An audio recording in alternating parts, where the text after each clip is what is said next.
leading the real world, moment by moment, choice by choice. This is where leadership meets performance, grounded, practical, so you can step in and show up on purpose every day.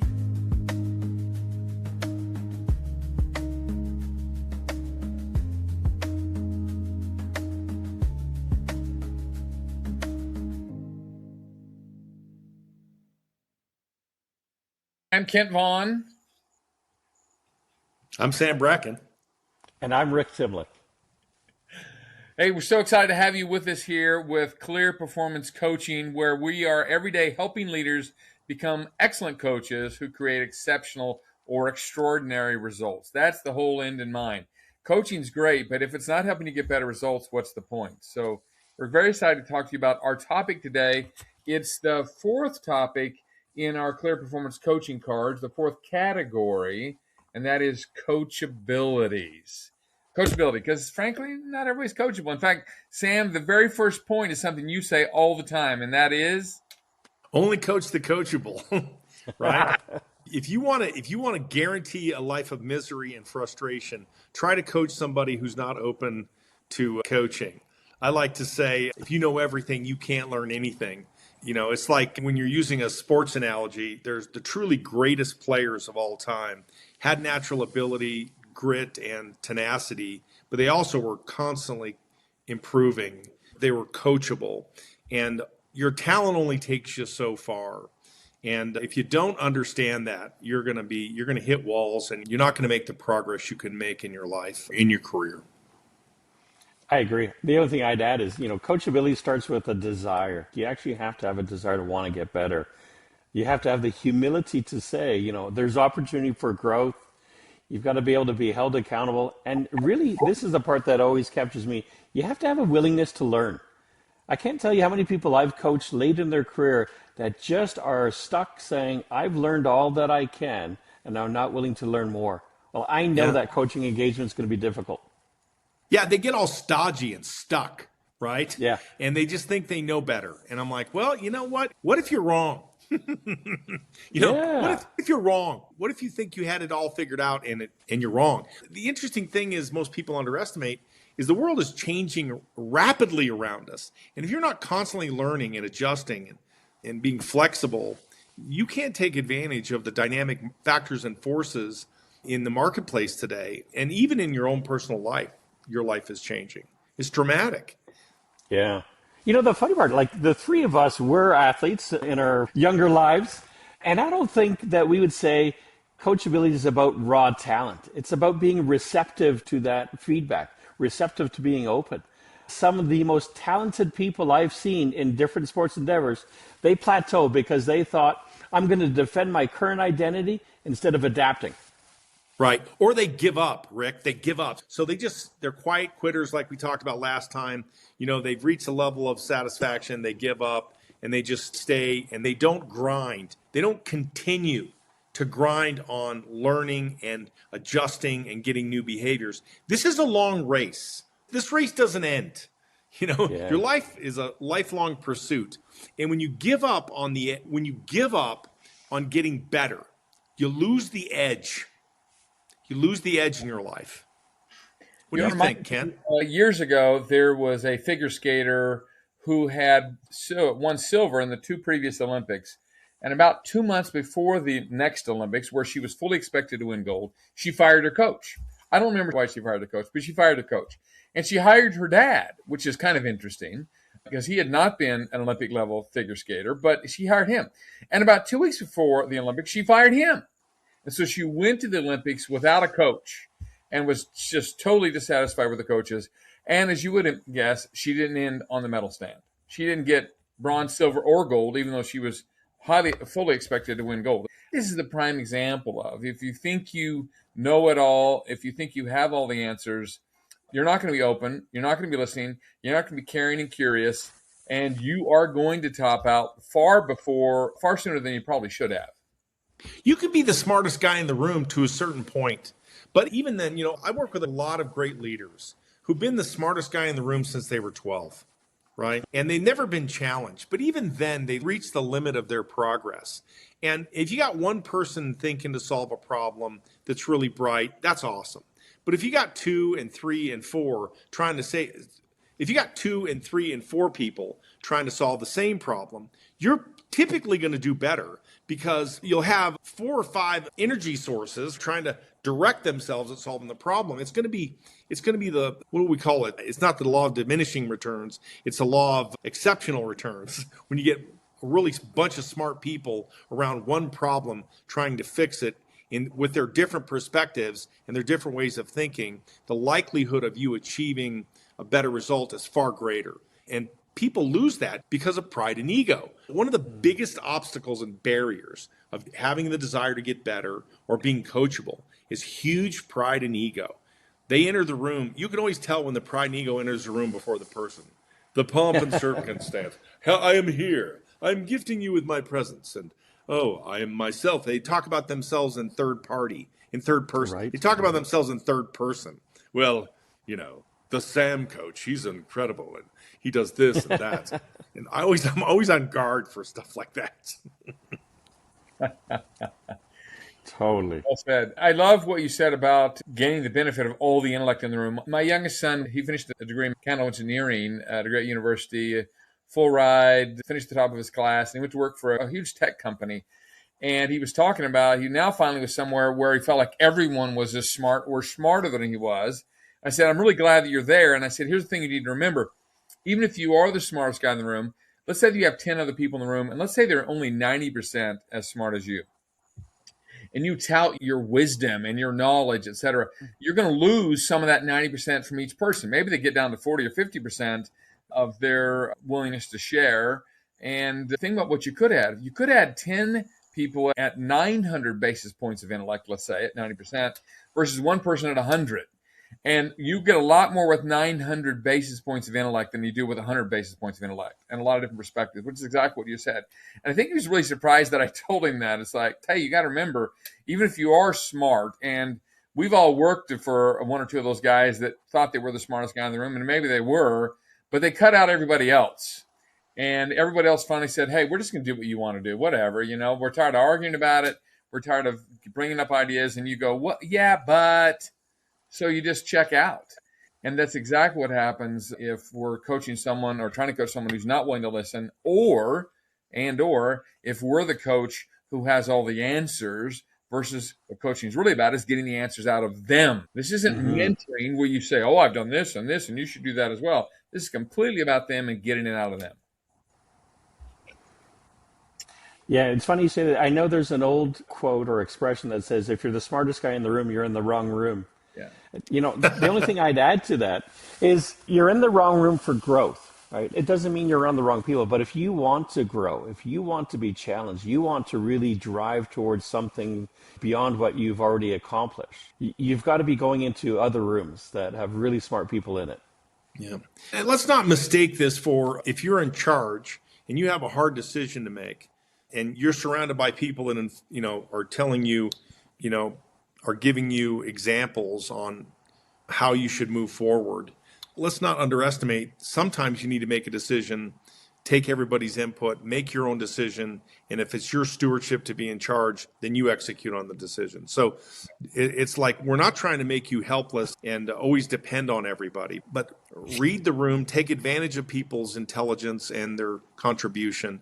And then based on that information, be open to feedback, and then make your decision and execute on that decision. Don't be afraid to make those decisions, but don't be closed off to other points of view, I guess is the way I would say it. Yeah. Sam, can I geek out on the neuroscience behind what you said just for Please, that for a please. second? I think real learning depends on what we'd call prediction error.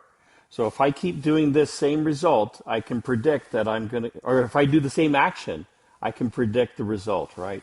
And when people start to discover that their current approach is incomplete or it's off, the brain gets a signal that something needs updating. And to me, the mismatch is one of those basic engines of learning, and dopamine is closely tied to that update process, which means If I'm uncoachable, that means I'm not being difficult. It means I'm defending against the error signals my brain is telling me.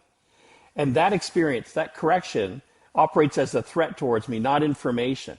And that's where we get into coach the coachable. Wow, that's fascinating.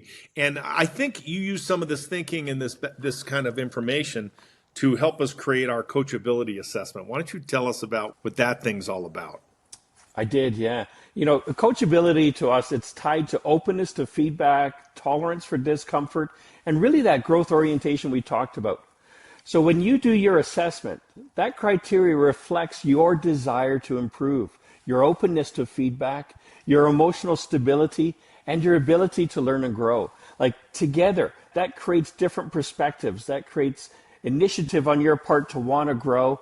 That's part of the commitment keeping. We talk commitment keeping lots, and we're all here to try to get results, whether it's personal or professional. So it allows us to be held accountable for those results.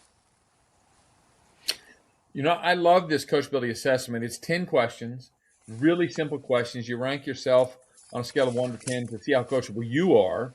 And then you can also rank anyone else that you're thinking about coaching. You might have them take it as well. We find that people tend to rank themselves a little higher than they really are, right? And if I say I'm a 75, I'm probably more like a 50. Probably not quite as good as I think I am. At least the average. There are some people who rank themselves a lot lower, right? But the fact is, in most cases, teamwork. Does the individual collaborate well with others? That's the last question. Do you collaborate well with others? Such great, intuitive, easy questions that we include in these cards that you can use again and again to rate yourself and also others that you coach. This is what we're talking about, Kent. I like to use these cards for people to rate as a feedback, as a 360 feedback. So I'll give the questions to my team and I'll say, okay, how coachable am I, you guys? And they're going to give me a number. They're going to give me a score that, like you said, may not be my score. So you can use it yourself. You can use it with your peers, but it can be a peer review back to you in a 360 idea. So you can use this as a 360 tool that gets you an idea, because if you scored that you're coachable, let's say you scored an average of 65 or 70, and which says, you're basically coachable. And then your team rates you as 40 and says you're not coachable. Then that disparity is something you got to pay attention to. Well, I'll take it a step further, because here's what we do is, I'll take the first question, that desire to improve. To your point, Sam, if I said, I really want to improve and I'm probably an 8 or 9, and those people that really know me say, yeah, but Rick, you actually also like comfort. So I wonder, maybe you might be a 5 or 6. Now, the richness comes in understanding that gap. So my first approach is thank them for the feedback. Now, you didn't say it was a 0, so there's some things that I'm doing right. Tell me about that. And then I say, okay, now you didn't say it was a 10, so I have some opportunity to grow. What do you see that I could grow in? Yeah. And that combination. You resist the urge to defend yourself. It's feedback. Don't defend yourself. Just accept it. Let it pass through you. Consider what they're saying. Understand what they're saying. It reminds me of a time I didn't do this well, right? So years ago, I had a boss who said, yeah, you're going to get promoted probably pretty soon to do da-da-da-da, right? And really to move in his role, and he was going to move to another role. And I kept waiting and waiting and waiting. And after several years, it had not happened. And finally, we were at an event, and that evening I said to my boss, hey, let me talk to you for a few minutes. And I said, obviously I'm missing something here because that hasn't happened. What's going on? I mean, what am I missing? And he was very quiet. And then he said, do you really want to know? And I said, well, unfortunately, I do, because it's not happening. I mean, I do want to know, right? And so he gave me 2 very critical things. He said, well, you're missing on this and this. And I said, well, tell me more about that. What does that look like? And so on and so forth. And I said, okay, good. I'm going to work on these for the next year really hard. You've given me some great feedback. And so I want to be ready. So a year from then, we talked multiple times during the year, obviously, but I said, how did I do? He said, well, you've improved dramatically in both those areas. Kudos to you. I still didn't get promoted right away, right? But at least I had figured out what I needed to do. And a shame on me, because what if I'd done that years earlier? What if I had not waited for years? What if I had said, hey, this isn't going like you said it was going to go, instead of waiting and thinking it was somebody else's fault, and why aren't they doing this, and realizing that well, maybe I'm missing something here. And as I talked to my leader, I was missing a couple of really big things. I don't know why he never came to me about it. Maybe he realized that number two, I wasn't that open to feedback, right? On a scale of 1 to 10, open to feedback. Maybe I thought I was an 8 or a 9, and he probably thought I was a 3 or 4, apparently. And then I showed that I was. So the idea is that no matter how good we might be, we got to continue to be willing to be open and listen and ask. And when they tell you things you didn't want to hear, it's like, well, you got two choices: do nothing or do something, right? Do nothing and stay where you are, and you're not going to get better. And Right. the three of us are kind of wired to always want to get better. Now, it doesn't mean we're not comfortable with things and like things to be comfortable, but I think that's kind of human nature. What is it? That law of physics: an object at rest tends to stay at rest. And we have to really be pushing ourselves, say, okay, is it rest the right thing now, or do I need to keep moving? Yeah.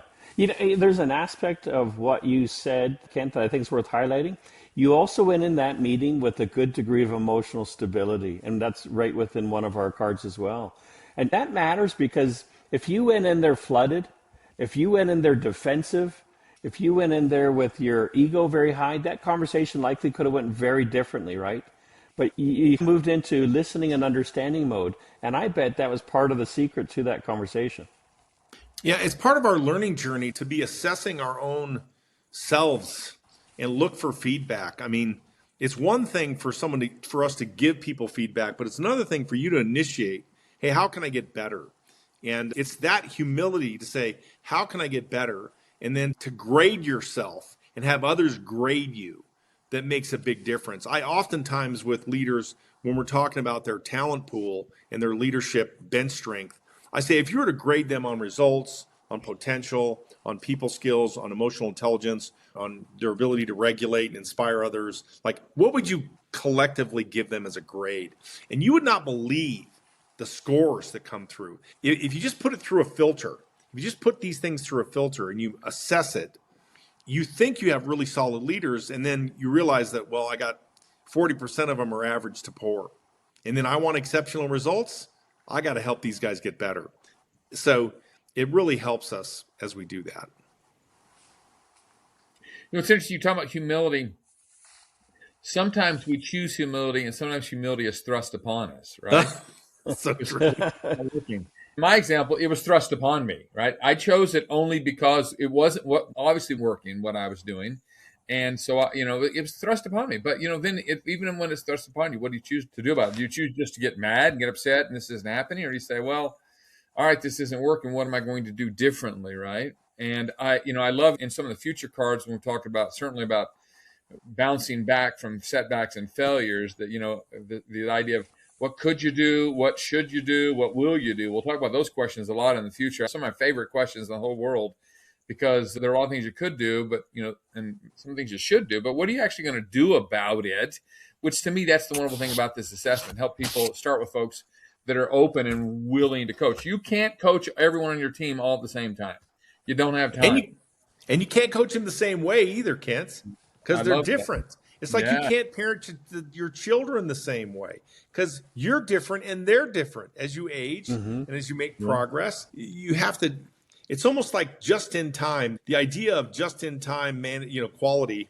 The whole Six Sigma, lean, all that kind of stuff. Well, this is like just in time personal improvement.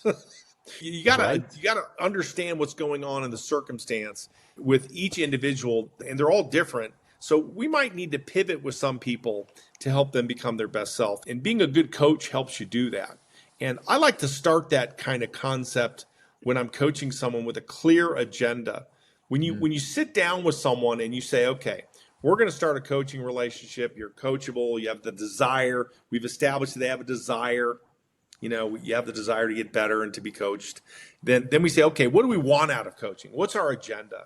And before every coaching session, it's really important to set a specific, clear agenda.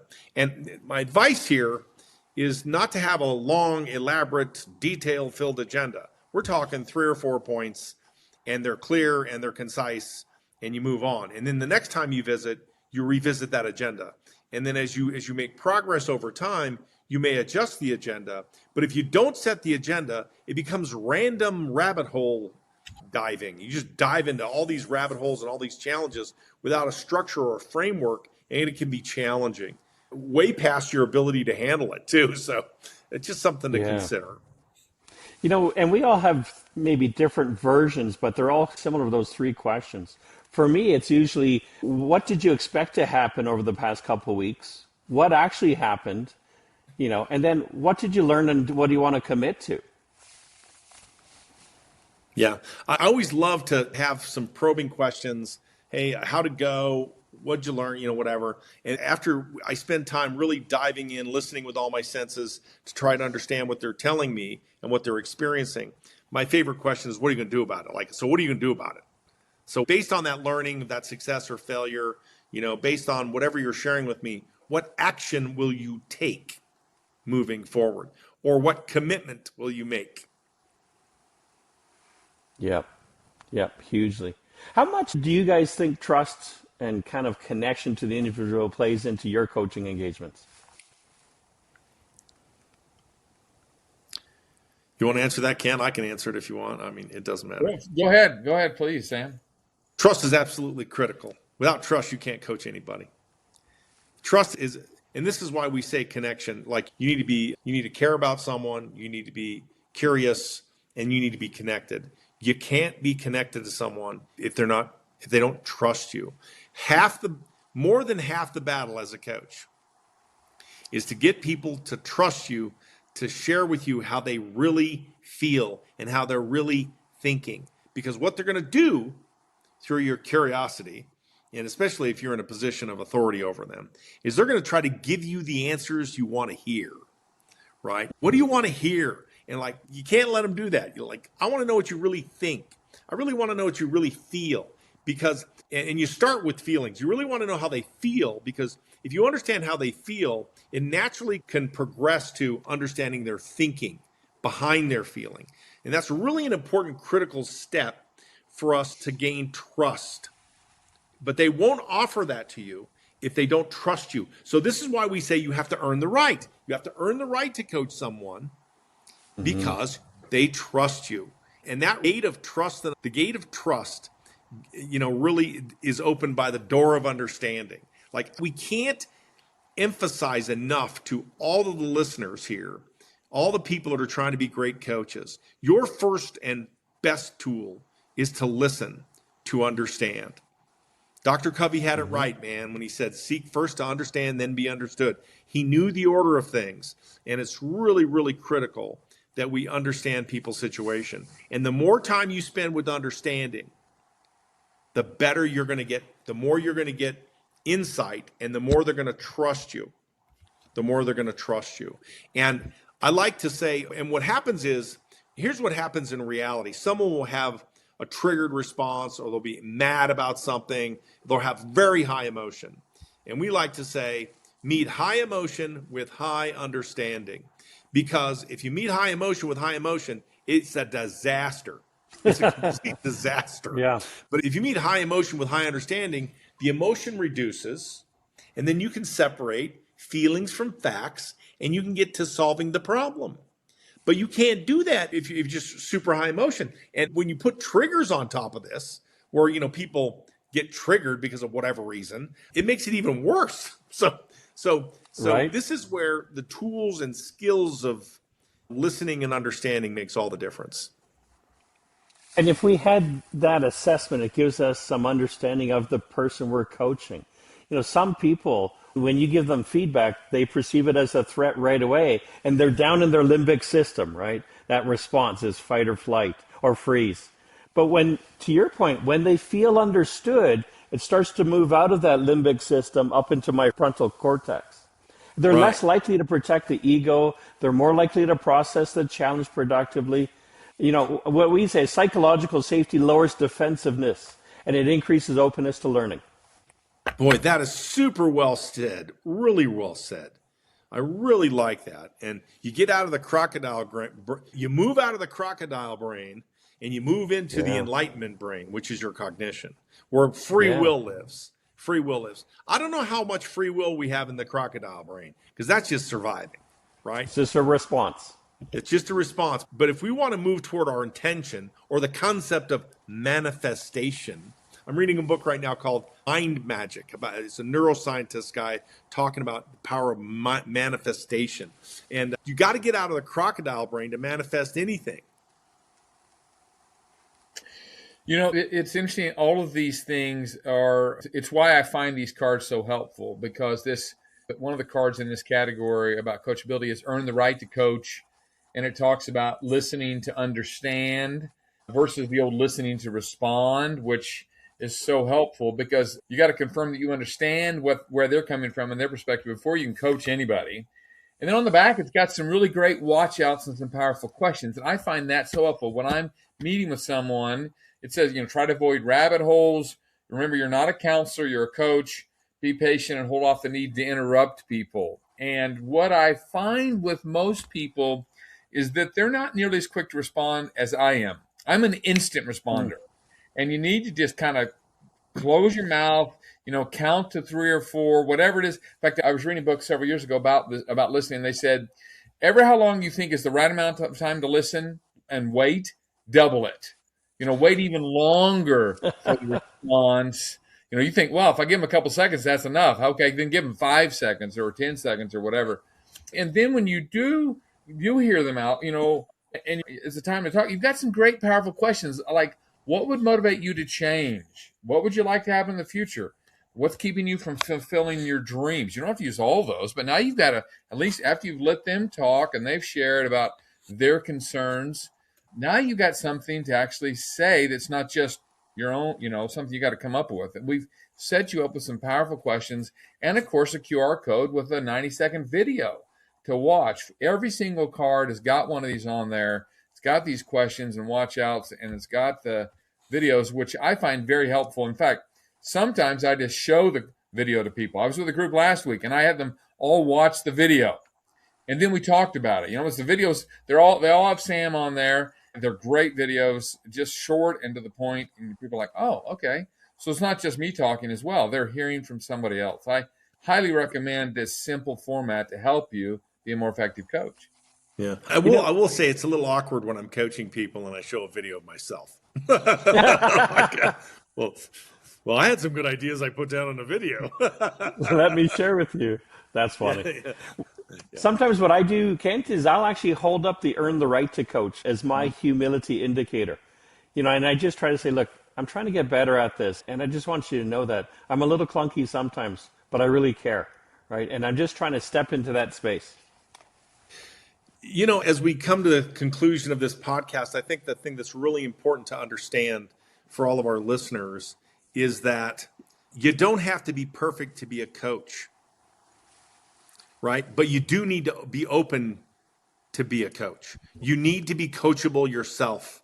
And for everything you want to share and teach with others, you need to be open to it yourself. So I can't tell you in the last 30 years what I've learned from the people that I coach. The list is immeasurable. So one of the great benefits and blessings of being someone's performance coach is the learning journey that you get on. That is the learning journey that you have personally. And if you'll be open to learn from them, they may be more open to learn from you, right? So this idea of tit for tat, you don't have all the answers and neither do they, and we learn together. And there's nothing wrong with adding to your coaching agenda how you can show up for them in the most positive, productive way, and then listen to understand that and then change to show up for them in ways that are meaningful to them. I love that. That was a great statement. The only thing I'd add as a conclusion on my end is, coach the coachable, because I think momentum always beats forcing something. And the second thing that I might add is coachability is the difference between hearing feedback and using feedback. Ooh. I love that. I love that. There's so much truth to that. Yeah, the simple idea is this. You help 1 or 2 people get better and other people notice, right? And then you end up having some organic growth. And people say, well, what are you doing? And they want some help, right? So don't try to coach everybody all at once. And certainly don't coach everybody the same. And as you pick 1 or 2 people specifically that you want to work with, that you think are coachable, and sit down with them and put together a plan, it's amazing what you'll see happen. And frankly, the old story about rising tides lift all boats is so true. Other people see them getting better, and they're thinking, well, I can do that. I can get better. And you just create this positive spiral up, this momentum up, which just helps everybody want to get better. Or sometimes what we see is people leave. They opt out. They say, well, that's just too much work. I don't want to do that either. And you know what? If it's not the right place for them, that's not all bad either, right? So That's okay. Well, we want to thank you for being with us during this episode of the Clear Performance Coaching Podcast. We hope you'll join us next time when we talk about how to coach and that coaching category with 6 cards about actually how do you do coaching. And then we'll build to improving performance and bouncing back from setbacks and failures. So thank you so much. Hope you have a wonderful day. We really appreciate you being with us. Thank you. And one ad, maybe we'll put the coachability assessment in the show notes and invite the audience listeners to fill it out and see what they think. That's a great idea. I love that. Thanks, Rick. That's a great idea. Thanks for All right, being everybody. with us today. Yeah. Thank you. Bye. Okay.